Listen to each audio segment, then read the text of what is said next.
Thanks for joining me today on Midwest Whitetail. On today's episode, I'm going to be frost seeding some of these clover plots that droughted out last summer. And I'm also going to show you some of the stand locations that I find along ditches, how you hunt ditches, and then really understanding the way that the wind swirls. Well, I hope you enjoyed the show. Now let's get to work. This is what I've got to work with in this plot. This is about a 1 acre area here that normally is one of the best spots on the whole farm for hunting. And the clover really died out. So it's on a ridge top, and we were so dry back in August, really July and August of last year, and through September for that matter. So a lot of these areas kind of droughted down. And I'm looking at it now, and as you stop and look, you can see a few little weeds in there and some clumps of clover, but not nearly enough to call this a really solid stand. I mean, there's a lot of dirt here, which is perfect for frost seeding. You know, we're a little bit late into the year for frost seeding.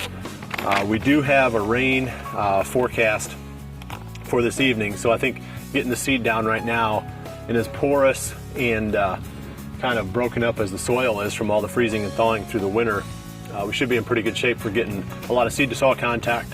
You know, put the seed down, let the wind or the rain kind of beat it in a little bit and create that seed to soil contact. I should have a good stand of clover.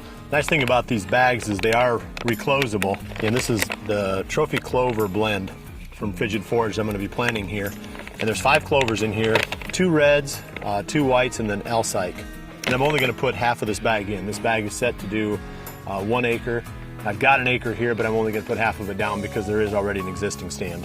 So the trick, of course, is getting your settings right on the spreader.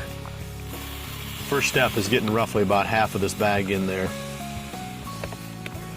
The main thing with setting your spreader, you want to go, if anything, you want to go a little bit conservative when you first start.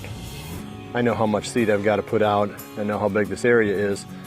So if I have to go through it twice until I get the setting right, that's fine. So I've got other plots I need to do too.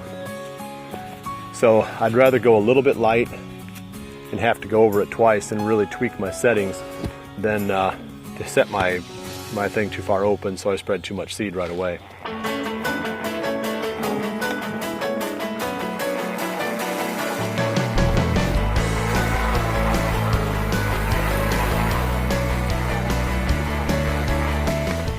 Well, there's a couple more things to keep in mind when you're planting these clover plots. And there's some tufts of grass in here I can see that were left over from last year. Just touching that up with something like Select would really clean up the plot and give the clover a better advantage for growing this summer, especially if it starts to get dry. Then the clover doesn't have to compete with the grasses for moisture. I've been hearing a number of people talking about putting a light dose of Roundup on clover plots to clean them up. And I might try that this year. I hate doing that. It sounds a little bit risky, but enough people have had success with it. They put about a 1 quart per acre Roundup solution, and then they spray it onto their clover plots, and it cleans up everything except the clover. You know, if I would just let this go, there would be a stand of clover here. It just wouldn't be a nice, full, thick, lush stand. I love hunting this spot. As you can see, man, it's perfectly set up for bow hunting. So I need to get this job finished up.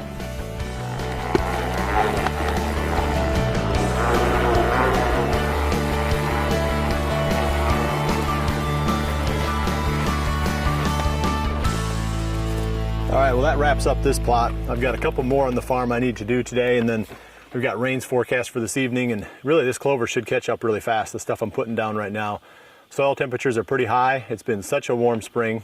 I would say within just a few weeks, 2 to 3 weeks, I'll bet you I'll be seeing these seeds sprouting little small clovers here. So it'll catch up fast with the clover that's already in the stand.